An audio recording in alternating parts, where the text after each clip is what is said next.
شروع اللہ کے پاک اور بابرکت نام سے جو بڑا مہربان نہایت رحم کرنے والا ہے۔ اچھی نیند 7 گھنٹے ہے اور زیادہ نیند 9 گھنٹے۔ ورزش سے پہلے کیلا، مونگ پھلی اور خشک میوجات کھانے چاہیے۔ ورزش کے بعد پروٹین شیک، کیلا، پھل اور پنیر کھانا چاہیے۔ پیاز کے ٹکڑے کاٹ کر اپنے پیروں کے نیچے رکھیں اور جرابوں سے ڈھانپ لیں، فلو ختم ہو جائے گا۔ اگر آپ کی بھویں موٹی ہیں تو پیاز کا پیسٹ لگائیں۔ چھوٹے بالوں سے پریشان عورتیں رات کو پانی میں املی بھگو کر رکھ دیں اور صبح اس پانی سے اپنے بالوں کو دھو لیں۔ 4 سے 5 اخروٹ کھانے سے شوگر کی ٹائپ 2 کے خطرات سے کافی حد تک محفوظ رہا جا سکتا ہے۔ اخروٹ دل اور دوران خون میں بھی فائدہ مند ہے۔ اخروٹ کا استعمال پیٹ کی چربی کو کم کرنے میں بہترین ہے۔ جن کا کولیسٹرول نارمل نہ رہتا ہو وہ اخروٹ کا استعمال کیا کریں۔ جو مردانہ کمزوری کا شکار ہیں وہ اروی کی سبزی کھایا کریں، یہ مادہ تولید کو گاڑھا کرتی ہے۔ مرغیوں کے پنجرے میں ہر وقت دانہ پانی مت رکھیں ورنہ وہ بیمار پڑ سکتی ہیں۔ پیٹ کے کیڑے نہ مر رہے ہوں تو کریلا کھائیں، اس کا کوئی ثانی نہیں۔ خوشبودار تیل بالوں پر مت لگائیں ورنہ بال جھڑنے لگ جاتے ہیں۔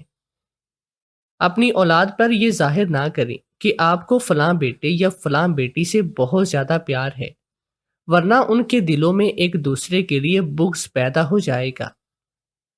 جنت کی 3 چیزیں جو زمین پر ہیں، حجر اسود، نہر فرات اور اجوائے کھجور کا درخت۔ پانی پلانا سب سے آسان صدقہ ہے۔ تمام سانپوں کو قتل کرو سوائے سفید کے، کیونکہ یہ جنات کی ایک قسم ہے۔ پیٹ میں درد کے لیے فوری طور پر پسا ہوا کالا نمک چاٹ دیں۔ اپنے بھائی کا جھوٹا پانی پینے سے 70 نیکیاں لکھ دی جاتی ہیں۔ ہاتھ سے کپڑے دھونے والی خواتین ڈپریشن سے بچی رہتی ہیں۔ امیر انسان وہ ہے جس کے دل میں احساس ہو۔ سفید گلاب کا عرق 1 کپ صبح، دوپہر اور شام کو پئیں۔ ہائی بلڈ پریشر اور شوگر کنٹرول میں آ جائے گی۔ ریڈ سیلز بڑھانے ہیں تو 10 دانے کشمش رات کو بھگو کر رکھ دیں اور نہار پیٹ کھایا کریں۔ 12 عدد سفید پیاز کا پانی نکال کر ہم وزن شہد میں پکا لیں۔ جب پیاز کا پانی خشک ہو جائے تو ٹھنڈا کر کے روزانہ 1 چمچ استعمال کریں۔ مردانہ کمزوری اور جراثیم کی کمی کو پورا کرتا ہے۔ صرف بے اولاد مرد حضرات اس کو استعمال مت کریں۔ کدو کی سبزی کھایا کرو، دماغ اور جگر کی گرمی دور ہوگی۔ تندرستی قائم رکھنے کے لیے یا حیو 100 مرتبہ پڑھا کریں۔ آپ کا معدہ ہیٹ ہو گیا ہے تو صبح نہار منہ اور رات سوتے وقت 1 چٹکی کلونجی پانی کے ساتھ لیں۔ جو شخص دائیں پاؤں میں ہمیشہ پہلے جوتا پہنے اور بائیں پاؤں سے پہلے ہمیشہ جوتا اتارے، وہ تیلی یعنی کہ تیحال کی بیماری سے محفوظ رہے گا۔ پیٹ کی ہر مرض کے لیے یا مکیتو پڑھا کریں۔ اگر خون نہ رک رہا ہو تو زخم پر لکڑیوں کی راکھ لگائیں، فوراً رک جائے گا۔ کالے چنے کا گرما گرم بھاپ اٹھتا شوربہ 1 کپ روزانہ شام 4 بجے 1 ماہ تک پینا ٹی بی، دمہ، شوگر اور جسمانی کمزوری کا حیرت انگیز اور انتہائی تیز علاج ہے۔ ایسا کوئی شخص نہیں جس میں جذام کے جین نہ ہوں۔ شلجم کھاؤ، جذام کے جین کو پگھلا دیتی ہے۔ کالی رنگت نکھارنی ہے تو مالٹا کھایا کرو۔ باجرے کی روٹی کھانے سے آپ 14 سے 15 گھنٹے کام کرنے کے بعد بھی نہ تھکیں گے۔ جو شخص کھانا کھا رہا ہو اور کوئی 2 آنکھوں والا اسے دیکھ رہا ہو اور وہ اسے اس میں سے کچھ نہ دے تو وہ ایسی بیماری میں مبتلا ہوگا جس کی کوئی دوا نہیں۔ چیکو کا ملک شیک نظر کے لیے بے حد مفید ہے۔ 21 دانے کشمش کھایا کریں، جسم میں کوئی بیماری نہ ہوگی۔ انار کے چھلکے کو چھوٹا سا ٹکڑا چبانے سے پرانی کھانسی ختم ہو جائے گی۔ روزانہ 100 مرتبہ یا سمیو پڑھا کریں۔ جو دعا مانگیں گے وہ فوری طور پر قبول ہوگی۔ تربوز کا کھانا دل کو بیماریوں سے بچانا ہے۔ شدید گرمی میں ٹماٹر کھایا کریں، آپ دھوپ کی جلن سے بچ سکتے ہیں۔ کھانے سے پہلے خربوزہ کھانے سے پیٹ بالکل صاف ہو جاتا ہے۔ 10 آلو بخارے روز کھانے سے پرانی قبض کا خاتمہ ہو جائے گا۔ لائبہ کی ماں ٹیچر تھی، یہ 3 بہنیں تھی، ماں کا تعلق تدریس سے تھا، تبھی لڑکیوں کو بھی پڑھنے سے رغبت تھی۔ دونوں بڑی بہنوں نے گریجویشن مکمل کر لی تو ان کی مناسب گھروں میں شادی ہو گئی۔ اب لائبہ اکیلی رہ گئی، ماں اپنی ملازمت پوری کر چکی تھی، 1 سال کے بعد ریٹائرڈ ہونے والی تھی، اسے لائبہ کی فکر تھی۔ یہ ایک بھاری فریضہ تھا جسے وہ جلد از جلد ادا کرنا چاہتی تھی، تاہم اچھے رشتے یوں ہی نہیں مل جاتے، ان کے لیے کوشش کرنا پڑتی ہے۔ ملنے جلنے والوں نے کچھ رشتے بتائے، لوگ دیکھنے بھی آئے، مگر لائبہ نے انکار کر دیا تھا۔ اس نے ماں سے کہا کہ ابھی اس مسئلے کو مت چھیڑیے، پہلے مجھے سکون سے ایم اے کر لینے دیں۔ بات دراصل یہ تھی کہ لائبہ کی ملاقات یونیورسٹی میں ایک امیر زادے سے ہو گئی تھی جس کا نام خرم تھا، اور دونوں نے ایک دوسرے کو پسند کر لیا تھا۔ تعلیم مکمل کرنے کے بعد خرم نے لائبہ سے شادی کی خواہش ظاہر کی، وہ بھی دل سے یہی چاہتی تھی، لیکن دونوں کے والدین راضی نہیں تھے۔ بہرحال انہوں نے جوں تو ماں باپ کو راضی کیا اور شادی ہو گئی۔ بدقسمتی کے شادی کے بعد دونوں ایک دوسرے کی توقعات پر پورا نہ اترے۔ پہلے تو کوئی سجائی نہ دیا تھا، بعد میں عیب کھلے، مزاجوں کا بھی فرق تھا۔ تمام عمر نوک جھونک اور کھٹ پٹ میں گزر گئے۔ دونوں نے جیسے تیسے اپنے بچوں کی خاطر بھلی بری زندگی اکٹھے گزار دی۔ رابعہ لائبہ کی خالہ کی بیٹی اور میری خالہ زاد تھی۔ اس کو ماں کی طرح پڑھنے کا بے حد شوق تھا، کالج کی بہترین طالبہ مانی جاتی تھی، ایف ایس سی کی شاندار نمبروں سے کیا میرٹ بنا چکی تھی، لیکن میڈیکل کالج میں داخلہ نہ لیا۔ بڑی بہن ڈاکٹر تھی، رابعہ ڈاکٹر بننا چاہتی تھی۔ بی ایس سی کرتے ہی اس کے کافی رشتے آئے، اس نے کسی رشتے کو قبول نہیں کیا۔ وہ اعلیٰ تعلیم مکمل کرنا چاہتی تھی، یونیورسٹی میں داخلہ لینا چاہا، والدین نے شرط رکھی کہ وہ صرف پڑھائی سے غرض رکھے گی اور شادی کے معاملے میں والدین کی پسند کو ترجیح دے گی۔ رابعہ کی امی لائبہ خالہ کو پسند کی شادی کا تجربہ ہو چکا تھا۔ رابعہ کے والدین لو میرج کر کے عمر بھر پچھتاتے رہے تھے۔ ان کے خیال میں لو میرج کے بعد محبت کا جنازہ نکلتا ہے، مزاجوں کے اختلافات جو بعد میں ظاہر ہوتا ہے وہ میاں بیوی کی زندگی میں نفرتوں کا جہنم کھول دیتا ہے۔ تبھی انہوں نے تہیہ کر لیا کہ بچوں کی شادیاں خود دیکھ بھال کر کریں گے اور ان کو لو میرج کے چکر میں نہ پڑنے دیں گے۔ رابعہ نے والدین سے وعدہ کر لیا کہ ان چکروں میں پڑھنے کی بجائے صرف تعلیم سے واسطہ رکھے گی، اس کو یونیورسٹی جانے سے نہ روکا جائے۔ ایم ایس سی کا 1 سال خیریت سے گزر گیا، مگر ہونی ہو کر رہتی ہے۔ ایک دن رابعہ کی ملاقات نوید سے ہو گئی اور دونوں ایک دوسرے کو پسند کرنے لگے۔ نوید اچھا لڑکا تھا، سنجیدہ، شریف اور اعلیٰ خاندان کا چشم و چراغ تھا۔ اس کو رابعہ کی بدنامی بھی مطلوب نہ تھی۔ اس نے اپنے والدین کو خط لکھا کہ وہ ایک لڑکی کو پسند کرتا ہے اور اس سے شادی کرنا چاہتا ہے۔ ماں باپ نے جواب دیا، تعلیم مکمل کر لو، پھر لڑکی اور اس کا خاندان بھی دیکھ لیں گے۔ اچھے لوگ ہوئے تو تمہاری خواہش کا ضرور احترام کریں گے، لیکن رابعہ کے والدین تو لو میرج کا زخم کھا چکے تھے۔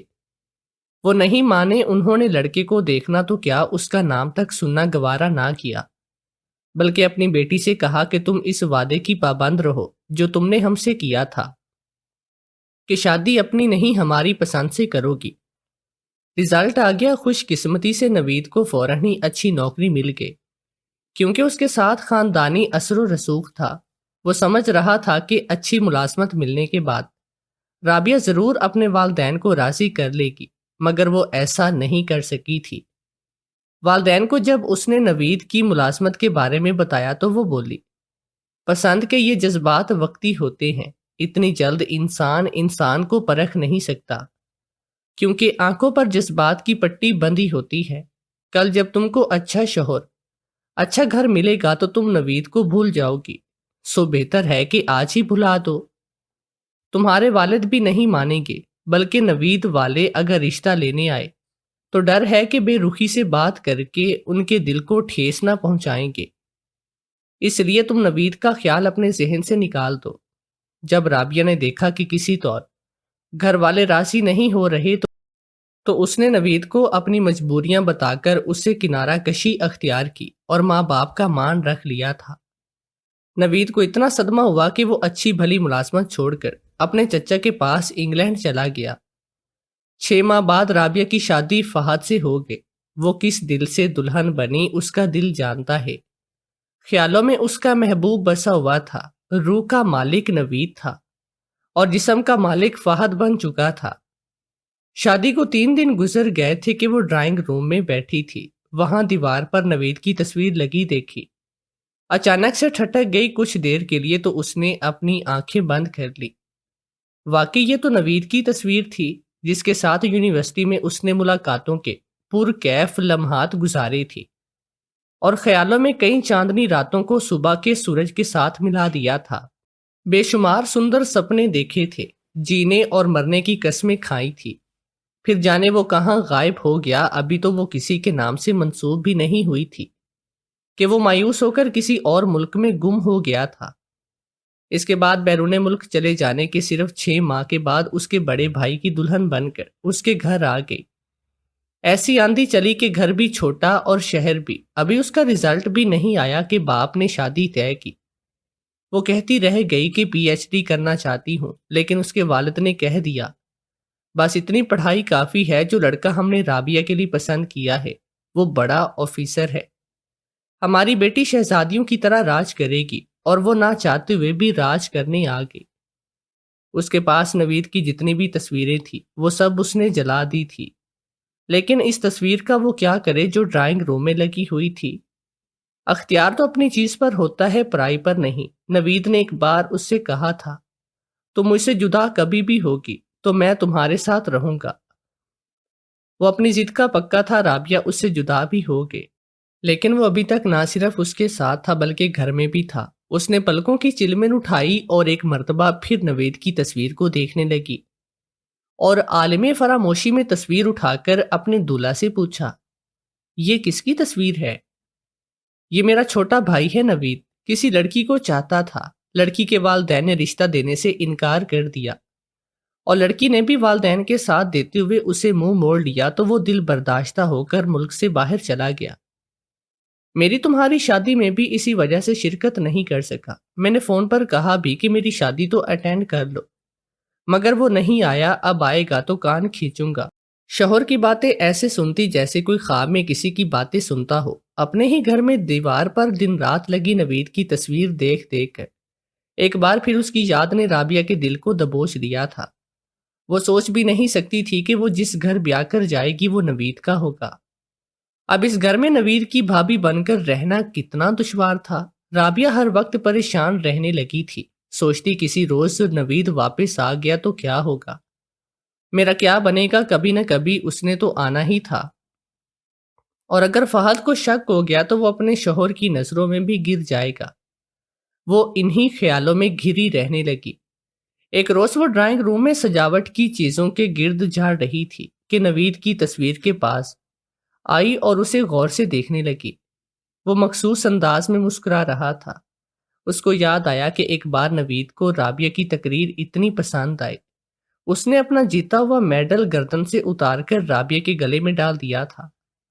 رابعہ کو چپ سی لگ گئی۔ ایک دن فہد نے نوید کو خط لکھا۔ اس نے لفافے میں اپنی اور رابعہ کی تصویر بھی رکھ دی۔ رابعہ نے لفافے سے وہ تصویر نکال لی۔ فہد نے پوچھا تم نے تصویر کیوں نکالی؟ وہ بولی جب دیور صاحب گھر آئیں گے تو دیکھ لیں گے۔ مجھے غصہ آتا ہے، آپ ہر وقت اس کی باتیں کیوں کرتے ہیں؟ اس میں غصہ کرنے والی کیا بات ہے؟ وہ میرا چھوٹا بھائی ہے، مجھے پیارا ہے۔ یہ تم کیوں میرے بھائی کے نام سے اس قدر وحشت کھاتی ہو؟ اس کی ساس ماں جیسی تھی، اس کی اپنی کوئی بیٹی نہ تھی، وہ رابعہ کو ہی اپنی بیٹی سمجھتی تھی۔ ایک دن رابعہ اپنے کمرے میں تھی کہ کسی نے دروازے پر دستک دی اور لفافہ اندر پھینک دیا۔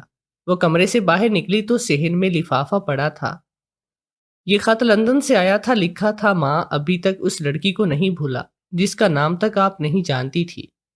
وہ میرے ساتھ یونیورسٹی میں پڑھتی تھی، بہت ہی اچھی لڑکی تھی۔ مگر اب نام بتانے سے کیا فائدہ، خدا جانے اب وہ کہاں ہوگی۔ آپ کہتی ہیں کہ کہیں میں نے لندن میں شادی تو نہیں کی؟ امی جان کوئی اس جیسی ملے گی تو میں شادی کروں گا نا۔ رابعہ نے سوچا اگر خط چھپا لوں یا پھاڑ دوں تو کیا فرق پڑے گا، کیوں نہ اماں کو دے دوں، وہ بیچاری روز بیٹے کے خط کا انتظار کرتی ہیں۔ ان دنوں موبائل فون تو تھے نہیں، خطی آدھی ملاقات ہوا کرتے تھے۔ بس اس نے خط ماں کو دیا، وہ بولی بیٹی رابعہ تم ہی پڑھ کر سنا دو۔ خط سن کر بولی پتہ نہیں وہ کون لڑکی تھی، کاش مجھے اس کا پتہ چل جائے تو میں اس کے ماں باپ کے پاس جا کر انہیں ہاتھ جوڑ کر منا لوں اور اپنے بیٹے کے لیے میں خوشیاں لے آؤں۔ رابعہ کھڑی سوچ رہی تھی کہ اگر ان کو پتہ چل جائے کہ وہ بد نصیب میں ہوں تو شاید یہ میری شکل بھی دیکھنا گوارا نہ کریں۔ اتنے میں فہد آ گیا اور پوچھا رابعہ تم ایسے کیوں کھڑی ہو، کیا ہوا ہے؟ شوہر کی بات پر وہ اور پریشان ہو گئے، جیسے واقعی میں اس کی چوری پکڑی گئی ہو۔ نوید کا خیال اب تو اس کی زندگی کے لیے سہانی روح بن چکا تھا۔ خوف ایک تلوار کی طرح ہر وقت اس کے سر پر لٹکتی تھی۔ کچھ دن کے بعد نوید کا دوسرا خط آیا، لکھا تھا ماں اس لڑکی نے بے وفائی کی، اب اس کی شادی ہو گئی ہے، اب آپ کو کسی کے در پر لڑکی کے ماں باپ کو منانے نہیں جانا پڑے گا۔ اس کے بعد نوید کا کوئی خط نہیں آیا۔ ایک دن فہد نے سوچا کہ بہت دن ہو گئے، نوید نے اسے نہ تو دفتر میں فون کیا ہے اور نہ ہی خط لکھا ہے، کیوں نہ گھر پر فون لگوا دو۔ ماں نے کہا فون لگوا کر کیا کرو گے، تم خود لندن کیوں نہیں چلے جاتے؟ دیکھو تو جا کر وہ کس حال میں ہے، فون واپس آ کر لگوا لینا۔ فہد نے ماں کے کہنے سے لندن جانے کی ٹھان لی۔ تب خانے وال ایک چھوٹی سی جگہ تھی، اسلام آباد ابھی آباد نہ ہوا تھا اور لندن جانے کے لیے کراچی سے فلائٹ لینی پڑتی تھی۔ فہد نے رابعہ سے کہا کہ تم بھی چلو، میں تمہارا پاسپورٹ بنوا لیتا ہوں، تم بھی سیر کر لو گی، اس کو سمجھا بجھا کر لے آئیں گے، پھر کسی اچھی لڑکی سے اس کی شادی کرا دینا۔ رابعہ نے لندن جانے سے صاف انکار کر دیا۔ فہد اکیلا ہی بھائی کی خیر خبر لینے چلا گیا، لیکن 15 دن کے بعد وہ واپس آ گیا کیونکہ نوید لندن سے کسی اور طرف نکل گیا تھا۔ فہد نے وہاں اس کا پتہ معلوم کرنے کی کوشش کی، مگر پھر مایوس اور اداس لوٹ آیا۔ کہنے لگا اگر مجھے پتہ چل جائے کہ کس لڑکی کی خاطر میرے پیارے بھائی نے بن باس لیا ہے تو میں اس لڑکی کو گولی مار دوں گا۔ اس کی بے وفائی کی وجہ سے میرا بھائی گھر بدر ہو چکا ہے، نہیں ملک بھی چھوڑ کر چلا گیا تھا، وہ مجھے لندن میں بھی نہ ملا۔ رابعہ نے دل ہی دل میں خدا کا شکریہ ادا کیا، مگر اب اس کی یاد رابعہ کے دل میں اٹک کر رہ گئی کہ گھر میں ہر وقت اس کا ذکر رہتا تھا، وہ اسے بھلانا چاہتی تھی۔ اس کی ساس اور شوہر نوید نوید کرتے تھے، کبھی کبھی تو وہ تنہائی میں رونے لگتی۔ 2 سال سکون سے گزر گئے۔ اچانک ایک دن صبح صبح نوید گھر آ گیا۔ ماں جی کی طبیعت اچھی نہ تھی، وہ اس کو یاد کر کر کے روتی تھی۔ اچانک نوید کے آ جانے سے تن مردہ میں جان پڑ گئی اور ماں مرتے مرتے جی اٹھی تھی۔ فہد بھی بہت خوش ہوا تھا، لیکن رابعہ بجھ گئی اور نوید کی حالت تو ایسی تھی جیسے اپنے سامنے موت کا فرشتہ دیکھ لیتا ہے۔ فہد نے اپنے چھوٹے بھائی سے اپنی بیوی کا تعارف کروایا کہ یہ تمہاری بھابھی رابعہ، اب یہ تم پر جرمانہ کریں گی کہ تم ہماری شادی میں نہیں آئے۔ جرمانہ تو میں ادا نہیں کر سکتا، البتہ معافی مانگ سکتا ہوں۔ چھوٹے دیور ہو، پاؤں چھو لو، معافی مل جائے گی۔ یہ کہہ کر فہد باہر جانے لگا۔ اما نے اسے آواز دی، تبھی رابعہ کی طرف دیکھے بغیر نوید نے کہا جس کی خاطر ہم نے دنیا چھان ماری، پتہ نہیں تھا کہ وہ دشمن تو اپنے گھر میں ہے۔ بات فہد کے کان میں بھی پڑ چکی تھی۔ پوچھا کیا کہا نوید؟ کچھ نہیں، خود سے کہہ رہا تھا ایک دوست کے بارے میں، اس کو پیار سے دشمن بلاتا ہوں، اس کے پاس بھی جانا ہے پر ابھی نہیں، کل چلا جاؤں گا۔ رابعہ کی تو سانس رک چکی تھی، خود سے خود کو چھپا رہی تھی۔ صبح سے باورچی خانے میں گھس کر دیور کے لیے خاص اہتمام سے کھانا بنا رہی ہے، یوں بھی اس کے سامنے نہ جانا چاہ رہی تھی کہ نوید کے چہرے پر تلخی دیکھ چکی تھی۔ ڈر تھا کہ کسی وقت ایسی بات اپنی زبان پر نہ لے آئے کہ جس کو فہد سن لے۔ ایک دن فہد آفس گیا ہوا تھا، ساس سو رہی تھی۔ نوید اس کے کمرے میں آ گیا۔ اس نے تنزیہ کہا شادی کرنے کو کیا؟ تمہارے ماں باپ کو یہی گھر ملا تھا؟ 2-4 گھر چھوڑ کر بیاہ نہیں کر سکتی تھی؟ رابعہ نے اسے سمجھانا چاہا کہ دیکھو نوید، اس میں میرا کوئی قصور نہیں، تم اگر چلے نہ گئے ہوتے تو تب بھی شاید پتہ چل جاتا کہ میری شادی کس گھر میں ہو رہی ہے۔ اب میں رابعہ نہیں، تمہاری بھابھی بن چکی ہوں۔ میرا نہیں تو اپنے بھائی کا خیال کرو، آئندہ کبھی ایسی ویسی بات مت کرنا جسے کسی کو شک شبہ ہو کہ ہم ماضی میں ایک دوسرے کو جانتے تھے۔ جو ہونا تھا ہو چکا، اس کی دعا قبول ہوگی۔ نوید یہاں کی بے کیف زندگی سے اکتا کر پھر سے انگلینڈ چلا گیا۔ اب تو اسے اس گھر جائیداد اور روپے پیسے سے بھی کوئی دلچسپی نہ رہی تھی۔ اس نے سبھی کچھ اپنے بھائی کو سونپ دیا تھا۔ اس کے جانے سے رابعہ نے سکون کا سانس لیا۔ اسی دوران خدا نے اس کو ایک بیٹے سے نواز دیا، یکے بعد دیگرے وہ 2 اور بچوں کی ماں بھی بنی۔ زندگی میں کچھ ہلچل، کچھ ٹھہراؤ سا آ گیا تھا۔ بچوں نے اس کو مصروف کر دیا تھا۔ نوید کی کبھی یاد آئی بھی تو اس کے خیال کو پرے جھٹک دیا۔ شکر کے جاتے ہوئے وہ ڈرائنگ روم سے اپنی تصویر بھی اتار کر لے گیا تھا۔ یہ تصویر اسے ماضی کی یاد دلاتی تھی۔ وہ ماضی کو فراموش کر کے اپنے حال میں گم ہو چکی تھی۔ 12 برس گزر گئے۔ اس کی ساس کا انتقال ہو گیا۔ اب وہی اسی گھر کی بلا شرکت غیر مالک تھی۔ اپنے شوہر سے اس کو کوئی شکایت نہیں تھی، لیکن اپنے والدین سے وہ آج بھی اکھڑی اکھڑی سی رہتی تھی۔ اس کو ماں باپ سے شکوہ تھا، جنہوں نے خود تو اپنی پسند کی شادی رچائی تھی اور اس کو اس حق سے محروم کر کے ایک پرخلص زندگی میں دھکیل دیا تھا۔ ایک دن وہ اپنی بیٹی کو ہوم ورک کروا رہی تھی۔ اچانک گھنٹی بجی۔ اس نے نارمل انداز سے فون اٹھایا، مگر فون کرنے والے کا لہجہ نارمل نہیں تھا۔ فون فہد کے دفتر سے تھا۔ کوئی شخص کہہ رہا تھا کہ کسی ڈاکو نے پولیس کے مقابلے میں ان کو گولی مار دی ہے۔ یہ سنتے ہی ریسیور ہاتھ سے چھوٹ گیا اور وہ بے سدھ ہو کر جہاں کھڑی تھی وہاں ہی فرش پر بیٹھ گئی۔ یہ عارضی سکون بھی اس کو راس نہیں آیا۔ اس کے بچوں کا مستقبل تباہ ہو چکا تھا۔ بچے ابھی چھوٹے تھے۔ بڑا بیٹا 10 برس کا تھا۔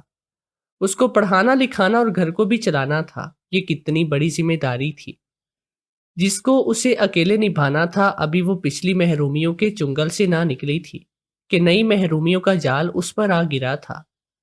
آج شدت سے نوید یاد آیا۔ وہ ہوتا تو کم از کم اپنے بھائی کے بچوں کو تو سنبھال لیتا۔ نوید نے اپنے آفیسر بھائی کی گولی لگنے کی خبر اخبار میں پڑھی تو اس کو بہت صدمہ ہوا تھا۔ اب تک وہ سمجھ رہا تھا کہ اس کی زندگی کا کوئی مقصد نہیں، لیکن اس نے جانا اس کی زندگی کا کوئی مقصد ہے۔ کسی کو اس کی ضرورت ہے۔ اس کے جیون کا ایک مقصد اپنے مرحوم بھائی کی 3 بچوں کو پڑھانا لکھانا، ان کا مستقبل بنانا ہے۔ وہ پہلی فرصت میں جرمنی سے پاکستان آ گیا۔ جس وقت وہ گھر میں داخل ہوا، رابعہ انتہائی مایوس حالت میں گھر کی دیوار سے لگی بیٹھی اپنی تنہائی اور قسم پرسی پر آنسو بہا رہی تھی۔ رشتہ دار عزیز تو سب چند دن رہ کر اور تسلی دے کر چلے گئے۔ بچے اسکول چلے جاتے اور وہ گھر میں اکیلی پریشان ہوتی۔ نوید کو اپنے سامنے دیکھ کر وہ حیران ہوئی۔ وہ تو سوچ بھی نہیں سکتی تھی کہ وہ کبھی یوں اچانک لوٹ کر آئے گا۔ اس نے بے یقینی سے نوید کو دیکھا اور رونے لگی۔ نوید نے اپنی روتی ہوئی بھابھی کے سر پر اپنا مضبوط ہاتھ رکھ دیا اور بولا، رابعہ اب سب غم بھلا دو۔ تم تنہا نہیں ہو، میں تمہارے دکھ سمیٹنے آیا ہوں۔ بھائی مجھے جان سے زیادہ عزیز تھے اور اب یہ میرا فرض بنتا ہے کہ میں ان کے بچوں کو گلے سے لگاؤں۔ رابعہ کو لگا کہ جیسے کسی نے اگر گرتی دیوار کو تھام لیا ہو۔ اسے اپنا دکھ بہت ہی ہلکا محسوس ہوا۔ اس وقت فون گھر میں لگ چکا تھا۔ اس نے فون کر کے والدین کو اطلاع دی کہ بچوں کا چچا آ چکا ہے۔ اب آپ کو میرے بچوں کی فکر کرنے کی ضرورت نہیں۔ تبھی بچے بھی اسکول سے آگے نوید سے گلے ملے۔ اس نے بھی انہیں پیار دیا۔ اب نوید گھر کا خرچہ دینے لگا۔ وہ بچوں کی تمام ضرورتوں کا خیال کرتا تھا، لیکن رابعہ اس سے الگ تھلگ رہتی تھی، اجنبی بن کر۔ نوید نے اسے ڈسٹرب نہیں کیا، اس کو اس کے حال میں رہنے دیا۔ وہ اس کی محبت بھول کر اپنے مرحوم بھائی کے بچوں کی محبت میں کھو گیا۔ وہ جانتا تھا کہ رابعہ بہت دکھی ہے۔ وہ اپنے بچوں کے باپ سے مانوس ہو چکی تھی اور اپنے شوہر کو کھو دینے پر نڈھال تھی۔ 2 برس یوں ہی گزر گئے۔ زندگی معمول کے مطابق گزر رہی تھی۔ ایک دن رابعہ کے ماں باپ ان کے گھر آئے اور نوید کا بچوں سے لاڑ پیار دیکھا تو کہا، رابعہ اتنے اچھے لوگ تو بہت کم ہوتے ہیں، ورنہ بھائی کے مرتے ہی لوگوں کو اس کی جائیداد کی پڑ جاتی ہے۔ مرحوم بھائی کی بیوی اور بچوں کو کون پوچھتا ہے؟ تمہارا دیور بہت اچھا انسان ہے، لگتا ہے اس کو روپے پیسے کا کوئی لالچ نہیں۔ رابعہ سے ضبط نہ ہو سکا۔ اس نے کہا، یہی وہ انسان ہے جو مجھے یونیورسٹی میں ملا تھا۔ ہم شادی کرنا چاہتے تھے، آپ نے اس وقت تو اس کا نام بھی سننا گوارا نہ کیا۔ یہ ضروری نہیں ہوتا کہ سب لوگ دھوکے باز اور برے ہوں۔ والدین حیران تھے۔ انہوں نے نوید سے علیحدگی میں بات کی اور جب ان کو علم ہوا کہ اس نے ابھی تک شادی نہیں کی ہے تو پھر رابعہ کو منایا کہ وہ اپنے بچوں کے چچا سے نکاح کرے تاکہ یہ اجڑا ہوا گھر پھر سے بس جائے اور بچوں کو بھی مستقل سہارا مل جائے۔ رابعہ نہیں مانتی تھی، وہ دوسری شادی نہیں کرنا چاہتی تھی، لیکن اس کے والدین اور بچوں نے اس کو منا لیا۔ شاید اس کی تقدیر میں نوید کی جیون ساتھی بننا لکھا تھا۔ فہد کے ساتھ گزری ہوئی مختصر زندگی کی یاد لیے وہ ایک بار پھر اپنے ہی گھر میں دوبارہ بیاہی گئے۔ اس بار بھی اس کے والدین کا ہی فیصلہ تھا، لیکن اس نے اس فیصلے کو مجبوراً قبول کیا تھا اور اپنے بچوں کی خاطر